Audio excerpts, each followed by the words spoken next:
Mortes por dengue cresce no país e Cesal reforça a campanha contra mosquito. Obra da BRK interdita trânsito no Santo Eduardo e SMTT realiza mudança no sentido de rua na Jatiuca. É tudo isso agora no TV Mar News, que já está no ar.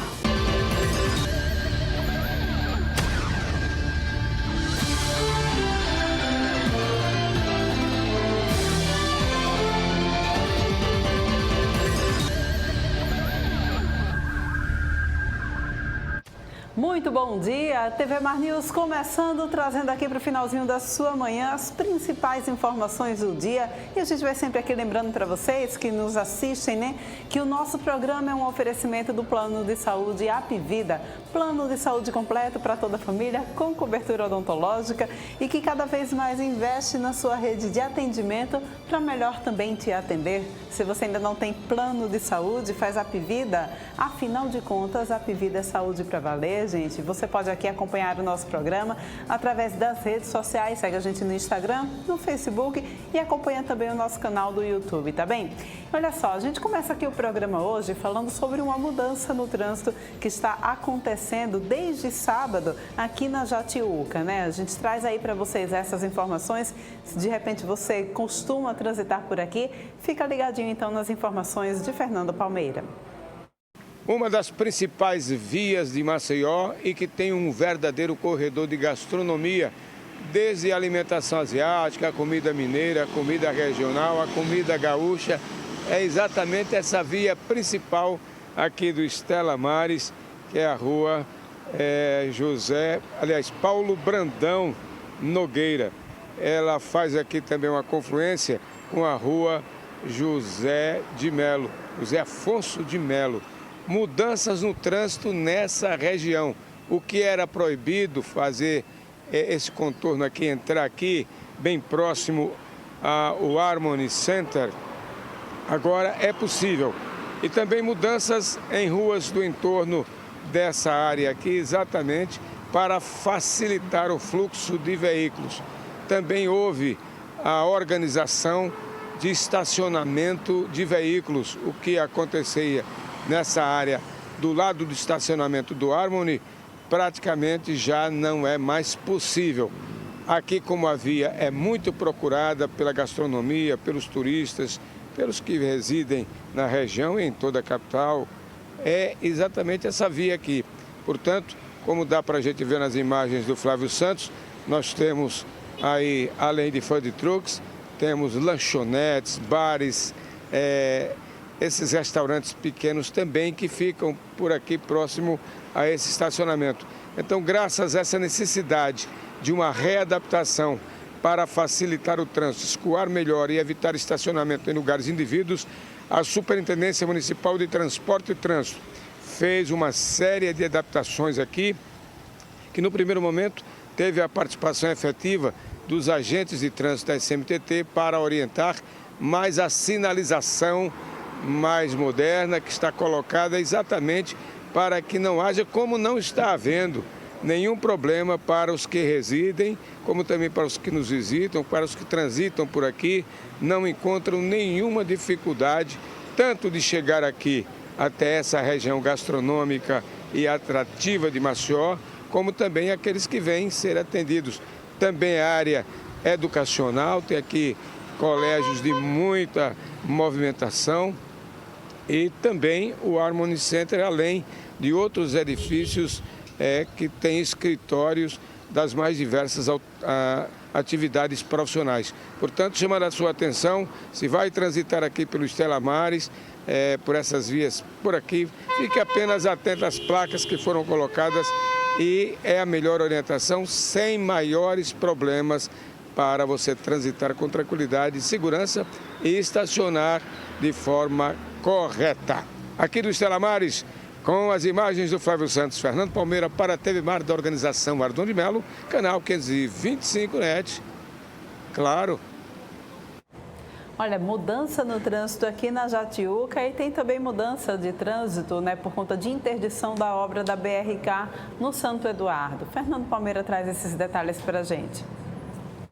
Um núcleo habitacional populoso que praticamente se tornou uma espécie de bairro incrustado no outro bairro, que é o bairro do Poço. nós estamos referindo ao Santo Eduardo.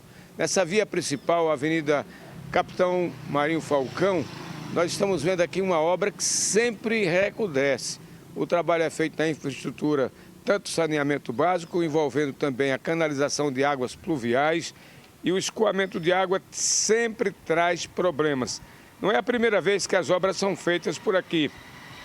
A interdição parcial dessa avenida, que é bastante movimentada, e aqui as máquinas ainda trabalhando na busca de concluir essa obra que pouco a pouco está sendo concluída. Já ocorre isso há mais de 15 dias e a reclamação da população, comerciantes, moradores da região é uma constante, chega até a nossa produção e nós estamos aqui mais uma vez registrando, acalmando a população, para dizer paciência é bom, é importante uma hora como essa. Logo, logo, final de ano está chegando, Natal também, festa de Réveillon, e a vontade da BRK, assim como também da Prefeitura Municipal de Maceió, é de que essas obras definitivamente sejam concluídas antes mesmo do Natal, para que não tenhamos aqui tanto a pista pela metade, estreitando aqui, a interdição dá para a gente ver, temos o operário trabalhando diuturnamente no sentido de evitar esse transtorno aqui nessa que é a principal avenida que liga o bairro do Poço, passando por esse núcleo habitacional e comercial, que é o Santo Eduardo, que também tem dimensões de bairro e faz aí a confluência, faz divisa e limite com a Ponta Verde, área nobre de Maceió. Reclamação está feita, comerciantes, moradores da região pedindo para que nós estejamos aqui como estamos nesse momento, para mais uma vez clamar celeridade e que a obra seja uma obra concluída para perenemente não ter mais esse problema de estar aqui, faz, refaz, interdita o trânsito, atrapalha o trânsito, mas o trabalho está aí e a gente apela em nome da comunidade ABRK e a Prefeitura de Maceió, que faz a fiscalização, e naquilo que couber a Prefeitura vir também fazer definitivamente a conclusão dessa obra que é bastante esperada e bastante reclamada. Aqui do Santo Eduardo, próximo à Ponta Verde, com as imagens do Flávio Santos, Fernando Palmeira para a TV Mar da organização Arnoldo Melo, canal 525 NET. Claro, Orlando Santos, a gente segue com você. Pois é, viu, gente? Olha, de acordo com moradores, infelizmente, esse mesmo local sempre cede. A gente espera que agora, de fato, essa obra resolva o problema, que já é um problema crônico, tá bom? Olha só, hoje é terça-feira, é dia do nosso quadro Penal News e a gente segue agora com o Bruno Calado aqui no nosso estúdio e a gente conversa hoje sobre os perigos no processo penal. Bom dia para você, Bruno, seja bem-vindo aqui ao nosso estúdio, já beirando o Natal. Eu soube que, inclusive, hoje você tem uma poesia aqui pra gente, né? Bom dia, Paulane, bom dia a todos os telespectadores da TV Mar. Há tanto tempo, né, que eu não trago uma poesia aqui. E essa aqui não é uma poesia nova. Devo confessar, é uma poesia já de 2020, já foi recitada inclusive aqui no programa, fiz para o programa, né? E volto a recitá-la porque diz total pertinência ao Natal, então vou recitá-la ao final desse programa, depois de falarmos sobre tragédias, sobre crimes, né? Sobre problemas envolvendo a justiça, problemas hoje envolvendo o processo penal diretamente. Então tratamos sobre assuntos tão pesados, né? Tão polêmicos, nada melhor do que terminar o programa aliviando, né? Balanceando a... Exatamente. Então me diz, né, o que se refere então, o que são esses perigos penais? Veja só, Paulane, nós passamos constantemente no processo penal por constantes injustiças. Injustiças sofridas pela acusação, injustiças sofridas pela defesa, que refletem diretamente no réu, quem responde ao processo, né? A defesa e a acusação são parte de um processo que representam, quando a acusação, em algumas vezes, a sociedade ou família da vítima, quando a defesa representando o réu, aquele que responde ao processo, né? Então passamos por problemáticas. Quais são essas problemáticas no processo penal? Eu trago aqui constantemente a morosidade como uma problemática mor, né? Uma problemática superior. A morosidade do judiciário de decidir alguma coisa, de decidir quando entramos, por exemplo, com um requerimento de revogação de uma prisão preventiva, com a revisão criminal, porque aquela sentença não foi justa, né? Com um pedido para que o réu responda em liberdade. A morosidade é algo que afeta demais o processo penal, né? Mas algumas decisões, por exemplo, eu trago aqui como exemplo um caso concreto. Um cidadão que responde por um crime de homicídio, certo? E esse cidadão que responde por um crime de homicídio ficou preso por 6 meses, encarcerado por 6 meses preventivamente.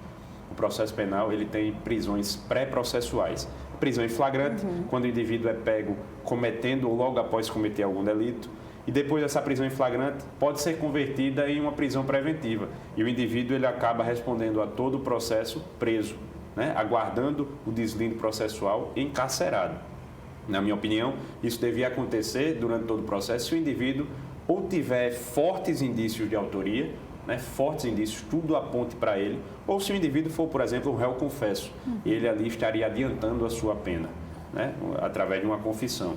Mas quando o indivíduo tem indícios que não apontem diretamente para ele, ficar 6 meses preso preventivamente e depois mais 2 anos com uma tornozeleira eletrônica, privando-o de sua liberdade, às vezes com raio zero. O que é tornozeleira com raio zero? Você não pode sair nem na calçada da sua casa, você está em prisão domiciliar. Ou então, uma tornozeleira com raio ali daquela comarca, se por exemplo o indivíduo tem domicílio em Arapiraca, ele não pode sair de Arapiraca. Se tiver um parente morando em Maceió, um parente morando em Rio Largo, né, na Barra de São Miguel, em São Miguel dos Campos, onde for, ele não pode sair para visitar aquele parente em decorrência do raio da tornozeleira eletrônica.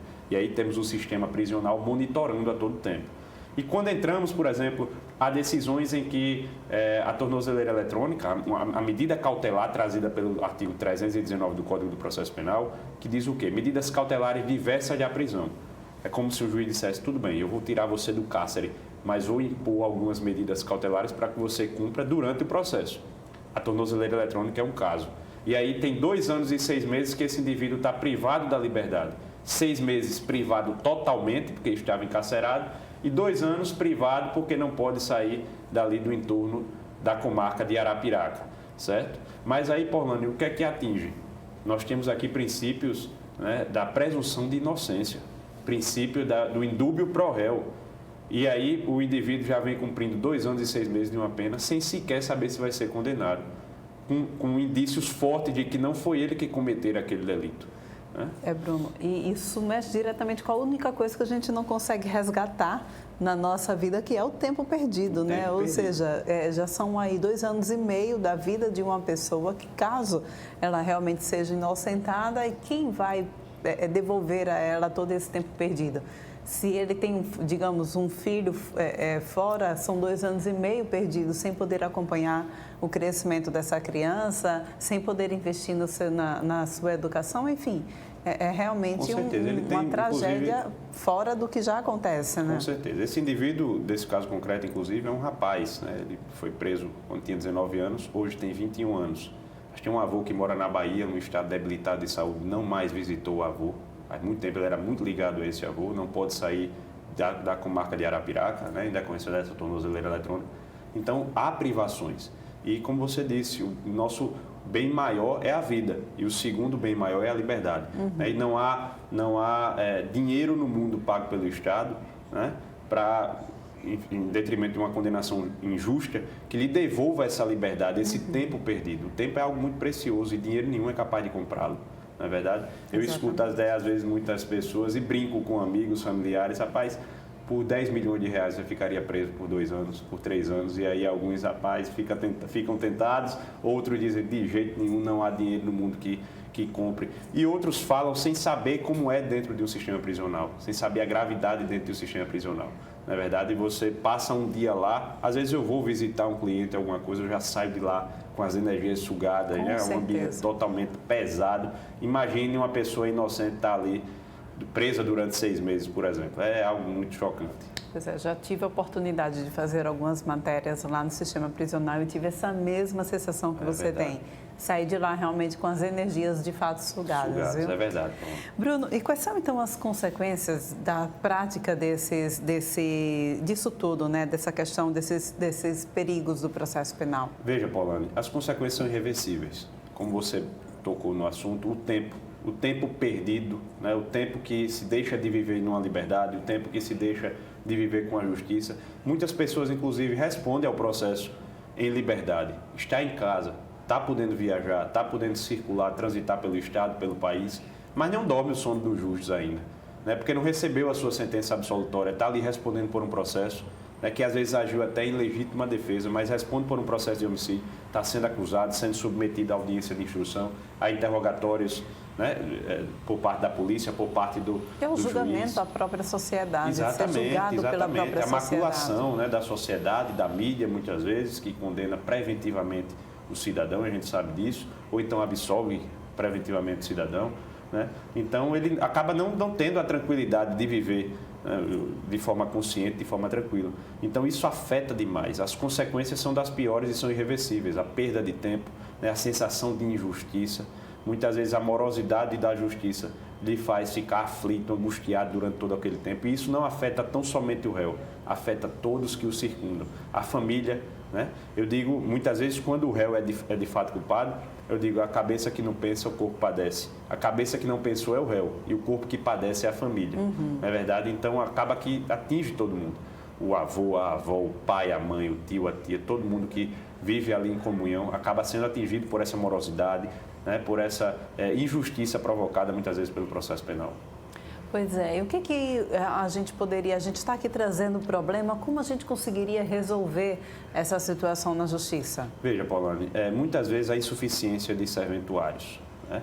Muitas vezes juízes, eu já disse aqui, juízes que estão assumindo com marcas distintas, por exemplo, assume no interior hoje, amanhã já tem que estar em outro interior, acobertando um juiz que está de férias. Então, o baixo efetivo jurisdicional é uma problemática muito grande. Né? Fora isso, a burocracia. Você entra com um pedido, muitas vezes em sede de liminar, em forma de liminar, que requer uma urgência, e aí a burocracia para abrir prazo, para o Ministério Público analisar num prazo de 10 dias, depois volta para o juiz, que demora mais de 10 dias, e aí aquilo acaba perdendo o objeto. Eu entro com muitos pedidos no final de ano, porque familiares chegam, rapaz, eu quero passar o Natal com o meu filho, eu quero passar o Natal com o meu neto aqui. Por favor, doutor, entre com habeas corpus, entre com requerimento de revogação da prisão preventiva, né? E para que meu filho esteja perto da gente aqui. E aí eu entro, muitas vezes alegando uma liminar, né, porque tem a justificativa, e aí quando vem julgar já é depois do recesso, já tem passado Natal, já tem passado Ano Novo, né, o Réveillon, tudo, e aquilo perde a essência. Não é verdade? Então a morosidade afeta demais. A burocracia também judiciária devia ser algo muito mais rápido, muito mais célere. Então a celeridade é algo necessário para combater essas injustiças, essas problemáticas no processo penal.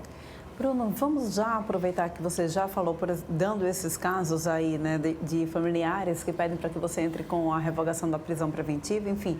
A gente está também nesse período de Natal, né, e a gente sabe que existe um artifício para a justiça exatamente para conseguir fazer com que alguns presos que tenham cometido crimes de menor potencial ofensivo, eles possam ser libertos. A gente tem indulto de Natal, tem a graça também, tem outro nomezinho. É anistia. Anistia, isso mesmo. A gente já conversou sobre isso já aqui no nosso programa, mas já que a gente está pertinho do Natal, eu queria que você falasse um pouquinho sobre eles também. Sim, com certeza. Paulane, a anistia, o indulto e a graça são institutos trazidos pelo Código Penal em seu artigo 107. Certo? Que extinguem a punibilidade. De que forma? Nós temos anistia, graça e indulto. A anistia é concedida pelo Congresso, certo? Numa coletividade. E a graça e o indulto se parecem demais. A graça e o indulto são concedidos pelo Presidente da República e extinguem, certo? A punibilidade, como eu disse, mas não extinguem as problemáticas secundárias. Por exemplo, o réu deixa de ser um réu primário, certo? Ele não tem extinta todo esse antecedente dele, ao contrário da anistia. A anistia extingue tudo, inclusive a primariedade, certo? Então, devolve a primariedade, melhor dizendo. A diferença entre indulto e graça é que o indulto, por mais que comece com I, ele não é individual. O indulto é concedido a uma coletividade. Então, o indulto de Natal ele é concedido a uma coletividade, não a um preso de forma individual, sim, certo? Pelo Presidente da República, desde que esses presos atendam a alguns requisitos, né? Atendam a alguns requisitos impostos pela lei. A graça é concedida de forma individual, quando provocada pelo próprio preso ou pelo Ministério Público, certo? Ou pelo próprio Judiciário, é concedida a graça também pelo Presidente da República. Então, graça, anistia e indulto são institutos trazidos pelo Código Penal que extinguem a punibilidade de diferentes maneiras e com diferentes consequências. Muito bem, então, eu agradeço mais uma vez a tua participação. Agora, antes de encerrar esse bloco, por favor, nossa poesia de Natal. Sim, com certeza, Paulane. Dia 22/12 de 2020, eu fiz essa poesia. Fará 2 anos, né? Que farão daqui 2 anos que eu... dias. Daqui 2 dias farão 2 anos que eu confeccionei essa poesia e trago para vocês uma poesia intitulada de O Encanto do Natal. Ela diz o seguinte: eu particularmente sou apaixonado pela época do Natal. Para mim, a melhor época do ano, é a época mágica. Eu nunca deixei de ter essa magia, né? Gosto demais dos enfeites natalinos, do que o Natal em si propõe. Então, eu trago essa poesia intitulada pelo Encanto do Natal. Ela diz o seguinte: tempo bonito de muita luz, que vários significados produz. E para além de qualquer um deles, celebra o nascimento do menino Jesus. O sentimento ganha espaço e o egoísmo se escanteia. As famílias fortalecem os laços, contemplando o Natal com a tradicional ceia. Para além de presentes, há de permanecer o principal, jamais permitindo que Jesus se faça ausente ou que seja lembrado de forma sazonal. Lugares enfeitados geram encantamentos, as boas atitudes pautadas na caridade atenuam aqueles que vivem no relento, e a solidariedade afagam o que passa um tormento. É a soma do que se sente e o que se pode oferecer, que jamais apagará o brilho que o Natal faz acender. Para todos vocês, de uma maneira muito especial, ficam aqui os sinceros votos de um Feliz Natal. Ai, que lindo.